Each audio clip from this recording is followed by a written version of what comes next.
I have noticed that many people are beginning to love animals in our generation even more than fellow human beings. What is your take on this new trend? It's understandable. Okay. It's understandable because, yes, it is understandable because to love a human being, you need either to be godly or you need to really understand the essence of love. Loving a human being demands that you sacrifice. Yes, sir. Loving a human being demands that you change. Loving a human being demands that you adapt. Okay. Loving a human being demands that you are patient. Right. You persevere. You endure. To love a human being means you cope up with people's capriciousness or excesses. But in that case, then it becomes understandable why people would rather go for animals and dogs. Because a dog will never oppose your views or opinion. Right. And a dog will probably never argue with you. So a dog presents to you a subject or an object to which you could take pleasure, seeing him running to come and run around you, and such that you could also command and not strive to please. Because when it's a woman or a man, you know, people out there demanding what will please them. It has to be reciprocal. Right. But here it doesn't have to be reciprocal. Just throw some meat out for him. I don't know if you go. So, you know, and then you can shout at that dog, you can abuse the dog, and it cannot talk back to you, at you, or respond to you. So to some extent, it's the same reason why people live, you know, what do you call it, unconsummated relationship, or when they are not, It's not consummated. when it's the unconsummated relationship, in the sense that you are living in adultery and you say you are married, for the same reason, because you can walk out anytime you want. You could easily walk out. I mean, I'm not obliged to you. You are not obliged to me.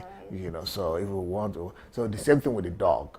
So when you know, the dog, you know, I can say, let's go and walk. Yeah, I need somebody to accompany me. To follow. It's to follow you. And then it doesn't say I cannot go. I don't have my own opinion. I have my own plan. Wow. It's about egocentrism. It's about selfishness. And that's why people want to express their selfishness to the utmost by trying to take as their companion an animal without a will, so that they will be able to actually fulfill and see the total expression of their ego. Wow. Wow. What I just marvel at is a kind of wisdom you divulge in answering that question, as though you had foreknowledge of the question. You never ever tell No, me. I've not even seen it. I'm just seeing it myself. Wow. So, Pastor, is this something that should be done? Is that practice? Yeah, loving animals. Like, is this something that should be encouraged? It is something that is being done by people that cannot afford to pay the price of loving a human. And is that selfishness? The high level of selfishness. Okay. Because to love a human demands to be non-selfish, Yes, sir. or less selfish, or more sacrificial. Okay. To love that animal demands less sacrifice. Right. And then it doesn't argue with your will. Whereby when you are dealing with man, you know, you always need to compromise. Yes, sir. With that good dog, you don't need too much of compromise. So, is that something to be done? Well, the Bible said that we should love God as the ultimate commandment, and then love man. Yeah. So, our priority should be to love man, no matter how difficult it is, even though it's difficult for us, but that is what gives us the opportunity to improve ourselves and to change. When you need to cope with man, when you need to love man, when you need to cope with all their capriciousness and with all their instability, the stability in their character, in their expectations, and you still have to do that, go through that, you might be angry at times, you might be furious at times, you might be irritated at times, agitated at times. But it all leads to getting you to become a better person.